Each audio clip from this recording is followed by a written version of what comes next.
আজি কলাক্ষেত্ৰত অনুষ্ঠিত হোৱা এটা সুন্দৰ অনুষ্ঠানলৈ আহিলোঁ, য'ত অসমীয়া চলচ্চিত্ৰৰ সম্পূৰ্ণ ইতিহাস বৰ্ণনা কৰিছে। আজি 90 দশকজোৰা অসমীয়া চলচ্চিত্ৰৰ যি ইতিহাস খুব সুন্দৰকৈ ফুটাই তুলিছে, আৰু তাত ভাগ লৈছিলে আমাৰ অতিশয় জনপ্ৰিয় অভিনেতা যতীন বৰাদেৱ। এখন বিদ্যালয়ৰ এটা অনুষ্ঠান, গোটেই অনুষ্ঠানটোত জয়মতীৰ পৰা অসমীয়া চলচ্চিত্ৰৰ আৰম্ভণি জয়মতীৰ পৰা এই ৰৈ ৰৈ বিনালৈকে জুবিনদাৰ ৰৈ ৰৈ বিনালে ছবিখনলৈকে উপস্থাপন কৰিবলৈ সক্ষম হ'ল, আৰু তাত অংশ লোৱা দুই এজন অভিনেতা অভিনেত্ৰীও সম্পূৰ্ণ পৰিৱেশ দেখি আৱেগিক হৈ উঠিল। প্ৰথমে চাওঁচোন আহক যতীন দাইনো এই বিষয়ত কি মন্তব্য আগবঢ়ায়, তাৰপিছত সম্পূৰ্ণ প্ৰগ্ৰেমটো আপোনালোকক দেখুৱাম, কেনেদৰে আৰম্ভ কৰিছিল এই সৰু সৰু ল'ৰা ছোৱালীৰ পৰা ডাঙৰলৈকে, কেনেদৰে সেই জয়মতীখনৰ পৰা ৰৈ ৰৈ বিনালে চলচ্চিত্ৰখনলৈকে আগবঢ়াই আনিছিল।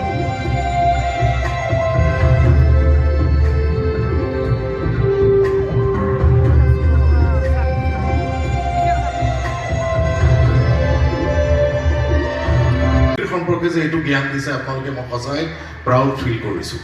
সঁচাই এইটো বহুত সঁচাই প্ৰশংসনীয় এটা পদক্ষেপ লৈছে, আৰু সকলোকে ধন্যবাদ জনাইছোঁ। আৰু বিশেষকৈ এটা কথা, আজি এই মুহূৰ্তত মই গানটো গাই থাকোঁতে দুজন মানুহৰ কথা সদায় মনত থাকে। জুবিন গাৰ্গ। আজি প্ৰথম কথা, 2025 চনটো আমাৰ কাৰণে সঁচাই খুব দুখৰ বছৰ আছিল।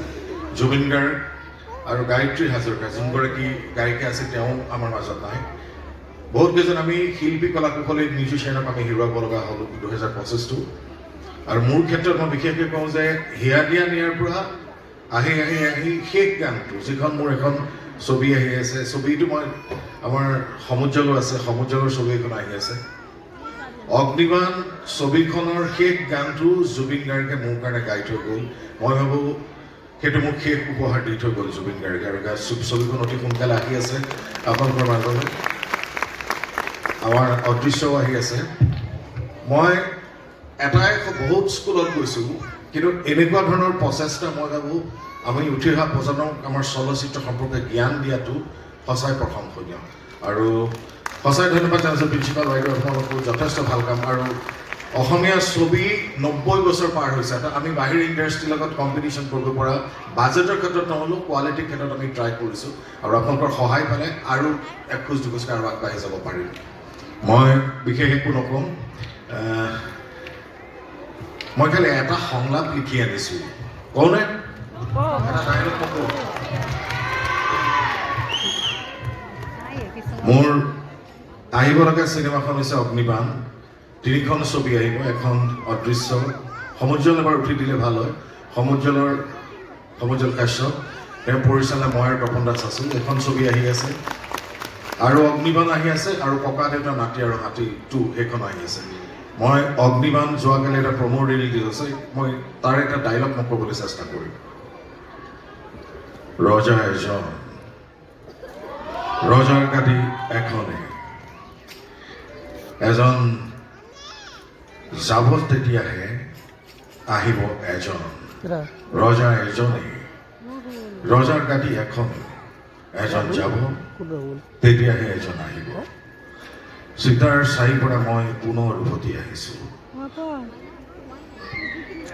সীতাৰ চাইৰ পৰা মই পুনৰ উভতি আহিছোঁ, আন্ধাৰ ভেদি মই পোহৰ হৈ ওলাইছোঁ।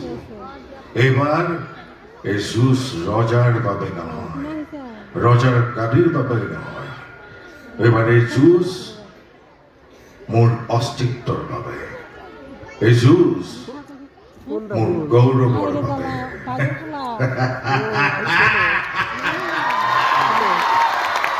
ধন্যবাদ, সকলোকে ধন্যবাদ জনাইছোঁ। আৰু সকলো এনেকুৱা ধৰণৰ অনুষ্ঠানত আহিব পাই নিজৰে ভাল লাগিছে, আৰু মই ভৱিষ্যতেও এনেকুৱা ধৰণৰ অনুষ্ঠানত মাতিব আহিম। ধন্যবাদ জনাইছোঁ সকলোকে, নতুন বছৰ আন্তৰিক শুভেচ্ছা জনাইছোঁ। এই বছৰটো সকলোৰে বাবে হওক সুখৰ শান্তি। Very very happy new year. Thank you. আহক ভিডিঅ'টো প্ৰথমৰ পৰাই আৰম্ভ। এয়া হৈছে শ্ৰীমন্ত শংকৰদেৱ আন্তৰ্জাতিক প্ৰেক্ষাগৃহ, আৰু ইয়াতেই ব্লুবেল ছিনিয়ৰ ছেকেণ্ডেৰী স্কুলৰ আজি এনুৱেল ফাংচন।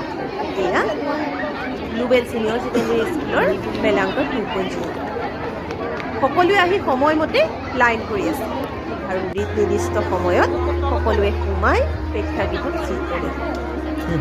প্ৰথমে শ্ৰীকৃষ্ণৰ দশৱতাৰ নৃত্য কৰিলে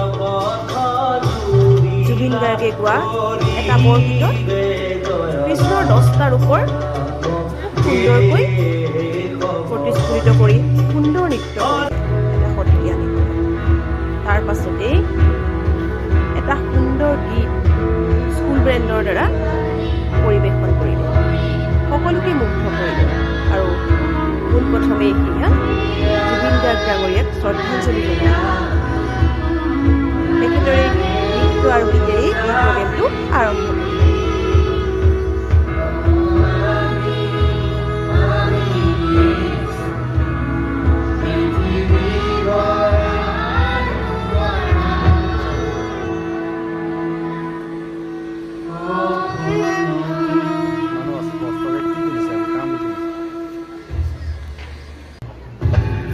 প্ৰগ্ৰেমটোৰ মুখ্য উদ্দেশ্য আছিল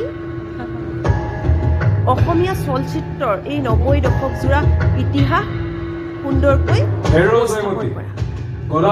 ইয়াৰ পাছতে আৰম্ভ কৰিলে অসমীয়া চলচ্চিত্ৰৰ প্ৰথমখন চলচ্চিত্ৰ জয়মতীৰ দ্বাৰা ইয়াৰ সংলাপ আৰু ইয়াৰ বৰ্ণনা কৰি প্ৰথমে আৰম্ভ কৰিলে মোৰ চকুলো শুকাই তেজ ঝনি কৰিছে। মই মোৰ প্ৰাণ দিবলৈ সম্পূৰ্ণৰূপে প্ৰস্তুত। এই ল'ৰা ৰজাৰ অত্যাচাৰত প্ৰজাখন কান্দি উঠিছে। নকওঁ মই মোৰ স্বামীৰ ঠিকনা নিদিওঁ, মুঠেই নিদিওঁ।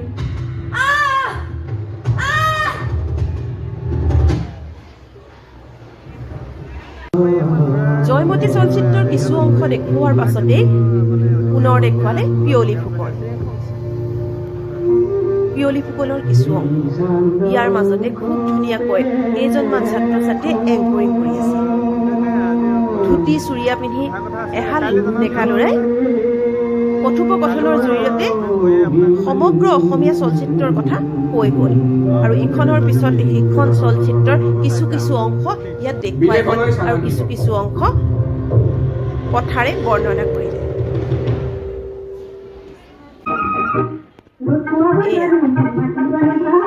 ইখনৰ পিছত সিখনৰ কিছু অংশ কিছু সংলাপৰ জৰিয়তে, কিছু নাটকৰ জৰিয়তে, কিছু গীতৰ জৰিয়তে দেখুৱাবলৈ চেষ্টা কৰিলে। তাৰ মাজে মাজে দেখুৱাই গ'ল কিছুমান আড্ডা, এখন চাহৰ দোকান উপস্থাপন কৰিলে। তাতেই ডেকা ল'ৰা ছোৱালীবিলাকে চিনেমাৰ সম্পৰ্কত কথা কয়। এনেধৰণেও কিছুমান চিনেমাৰ কথা কৈ গ'ল। এয়া হৈছে শকুন্তলা নাটক। শকুন্তলা নাটকৰ বিষয়ে দুই এষাৰ বৰ্ণনা কৰাৰ পাছতে কিছু অংশ ইয়াত দেখুৱাই গ'ল।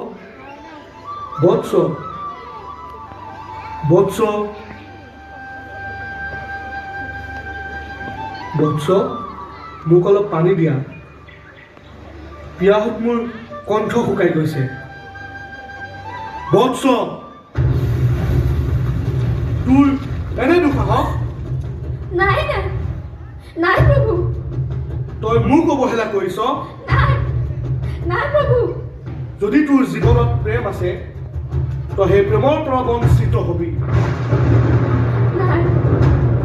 তোৰ নাম, তোৰ দেহ আৰু তোৰ এই সৌন্দৰ্য যাক লৈ তই ইমান গৰ্বিত, নিমিষতে পাহৰি যাব। বিদ্যালয়ৰ ছাত্ৰ ছাত্ৰীসকলে খুব ধুনীয়া অভিনয়েৰে সকলোৰে মন মোহিলে। তই ভুগিবই লাগিব। যা।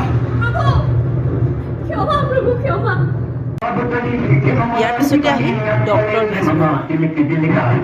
ডক্টৰ বেজবৰুৱাৰ ওপৰত দুই এষাৰ কথা আড্ডা হিচাপে দেখুৱাই তাৰপিছত এটা গীত দেখুৱালে। মই সম্পূৰ্ণ গীতটো দেখুৱাব নোৱাৰোঁ, যিহেতু মই মোৰ ভিডিঅ'ত গীতসমূহ দিব নোৱাৰোঁ। সেয়ে মই অকণমান ফাষ্ট কৰি এনেদৰে দিছোঁ কিছুমানত, আৰু কিছুমানত সম্পূৰ্ণ গীতটো কাটিয়ে দিছোঁ। আপোনালোকে জানে যে ছ'চিয়েল মিডিয়াত মই এনেধৰণৰ কোনো গীত দিব নোৱাৰোঁ, ফেচবুকতেই হওক বা ইউটিউবতেই হওক। সেই গীতসমূহ মই এনেদৰে দিলোঁ।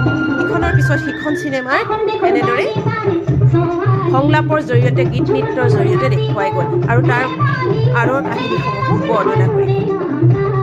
তাৰে কিছু কিছু অংশ মই ইয়াত লগাই দিছোঁ গীতসমূহ মই ভালদৰে দিব পৰা নাই আৰু শিৱপ্ৰসাদ ঠাকুৰক পৰিচালনাত মুক্তি পোৱা এই দুজন ল'ৰাই বোৱাৰী খুব ছবিখন। ধুনীয়াকৈ এংকৰি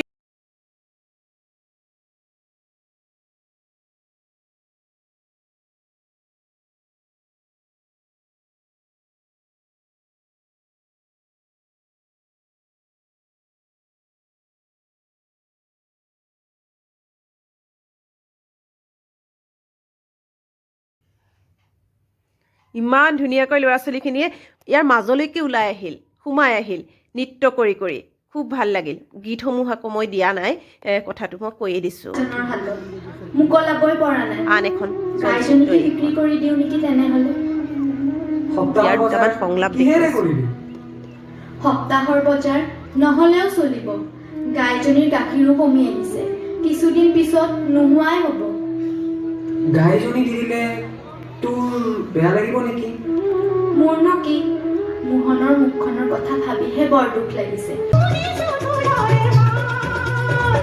ইয়াৰ পিছত এইখনৰ আকৌ এটা গান লগতে এই চাহৰ তহঁতি অৰুণ মিলি গোটেই প্ৰগ্ৰেমটোৰ আৰু কি প্ৰথমৰ আছিলে পৰা বদমাছটোৰ শেষলৈকে নাম? থাকে। কিবা নীলা আকাশ নে কি ইয়াতে এই ল'ৰা ছোৱালীকেইজনে একাপ চাহ খাই তহঁতি ইমান ডাঙৰ হৈ চিনেমাৰ গলি। কথা আড্ডা দে, মাৰে। দে, বহ, বহ। প্ৰতিখন চিনেমাৰ কথা কয় আৰে কিয় নিদিম তহঁতে বহ কেইখন অলপমান দেখুৱাব উতলিলে নোৱাৰে সেইকেইখনৰ কথা ধুনীয়াকৈ বৰ্ণনা কৰি দিয়ে বাৰু মনজাক দেখা পালে পুৰণি চিনেমাবোৰৰ কথা মনত পৰি যায় সন্ধিয়া যে আমি টিউচনৰ পৰা আহি চাহ খাইছিলোঁ আৰু কেৱল চিনেমাৰ কথা আৰে মনোজ দাদা ফিল্ম এক্সপাৰ্ট যি নতুন চিনেমা আহে আমাক চব কৈছিলে দাদাৰ কথা শুনি যে আমি হিয়া দিয়া নিয়া ইউটিউবত চাইছিলোঁ মনত আছে আৰে মই অলপমান আগতে সেইখন চিনেমাৰে গান গাই আছিলোঁ সেই সময়ততো চব দিৱানা হৈ গৈছিল জুবিনৰ মাত যতীন বৰা আৰু ৰবি শৰ্মাৰ এক্টিং কি কম্বিনেশ্যন হা মিঠা মিঠা আজি সপোনৰে হিয়া দিয়া নিয়াৰ কথা কাহিনী ওলাই আৰু এই আড্ডা দি থকা ল'ৰা ছোৱালীকেইটাই খুব ধুনীয়াকৈ হিয়া দিয়া নিয়াৰ কাহিনী Remember the year উত্থাপন 2000? কৰিলে No internet, no Google. প্ৰগ্ৰেমটোতে যন্ত্ৰিক এওঁলোক জীৱন থাকিল বেছি কম আছিল সেই সময়ত তুমি মোৰ মাথোমোৰ নামৰ চিনেমাখন বহুতো কলেজ লাইফৰ চিনেমাৰ কথা পাৰফেক্ট তেওঁলোকে পৰ্ট্ৰেট কৈয়ে গ'ল মা দেউতাহঁতেও কৈছিল জুবিন দাই বোলে এক্টিং কৰি চবকে চক কৰি দিছে তুমি মোৰ জুবিনদাৰ প্ৰথমখন ছবি য'ত তেওঁৱে এক্টিং কৰিছিল আৰু গানো গাইছিলে ইভেন হি ৱাজ আ ডিৰেক্টৰ গানবোৰ মনত আছে অঁ কি আছিলে ৰ মনত আছিলে কি আছিলে আৰে কি আছিলে চকু মেলি চাওঁতে দেখিলো যে তোমাকে চকুৱে চকুনে চিনি পালো হাততে মনৰে মৰমি চালিয়া নাই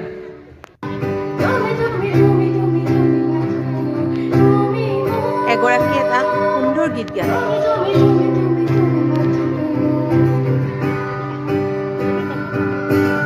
প্ৰতিখন চিনেমাৰে কিছু অংশ দেখুৱাবলৈ সক্ষম হয় অৱশ্যে প্ৰতিখন চিনেমা মই ৰেকৰ্ড কৰা নাই বা সকলো অংশ মই দেখুওৱা নাই ইয়াৰ পিছত আহিল ডাক চিনেমাখনৰ কথা যতীন বৰাৰ সন্মুখতে যতীন বৰাৰ অভিনয় কৰি এয়া তেওঁকো মনোৰঞ্জন দিলে সন্মুখতে বহি আছে অভিনেতাজন আৰু এওঁলোক দুজনে খুব ধুনীয়াকৈ অভিনয় কৰিছে আৰু অকণমান নাচি দেখুৱাইছে তাৰপিছত আহিলে ৰামধেনু ৰামধেনু চিনেমাখন উপস্থাপন কৰিবলৈ সৰু সৰু তিনিজন ছাত্ৰ ছাত্ৰীয়ে গীতটো গাই গ'ল আৰু এগৰাকীয়ে খুব ধুনীয়াকৈ নৃত্য কৰিলে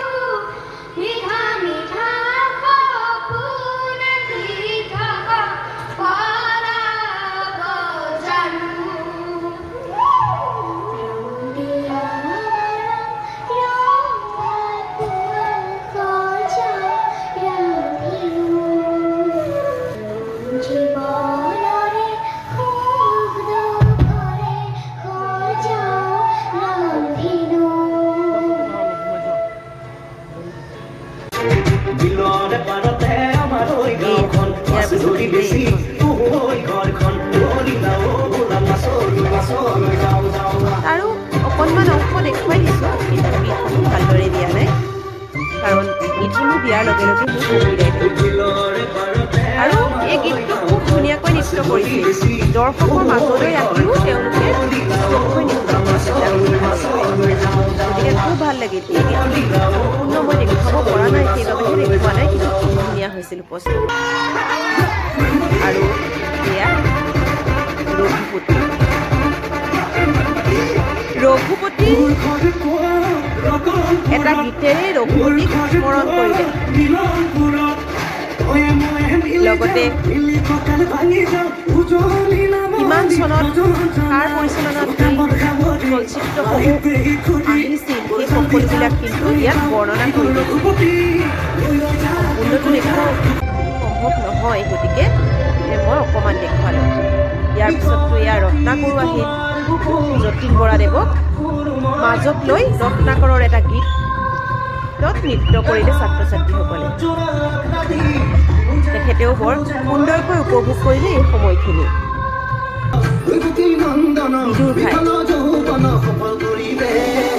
বিদুৰ ভাই নৃত্যই সকলোকে মনোৰঞ্জন দিলে।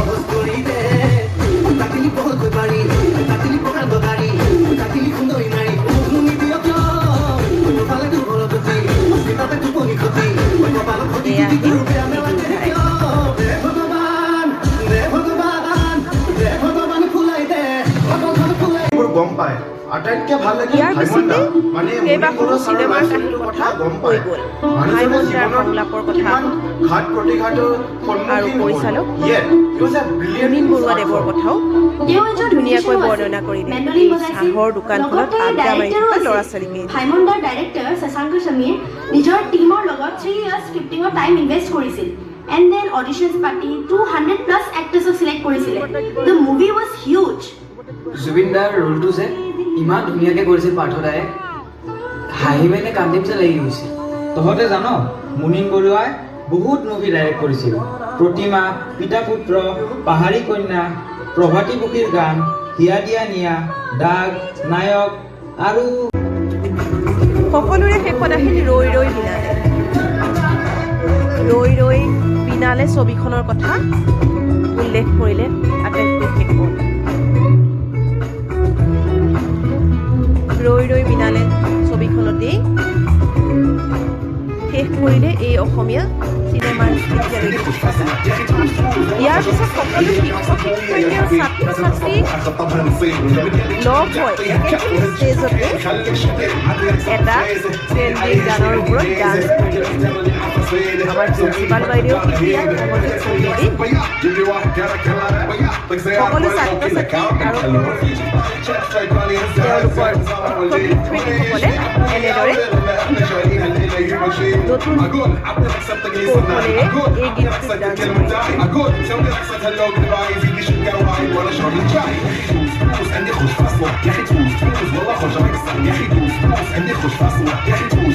এটা এটাকৈ অংশগ্ৰহণ কৰা সকলো দল আহিল নিজৰ নিজৰ আইডেলেৰে নিজে নিজে পাৰফৰ্ম কৰিলে। সকলোৱে একেলগ হৈ নাচিলে আৰু শেষৰটো অনুষ্ঠান শেষ কৰিলে। ইয়াৰ পাছত আহিল বাৰ্ষিক কাৰ্যকলাপৰ কিছু খাদ্যান আৰু পুৰস্কাৰ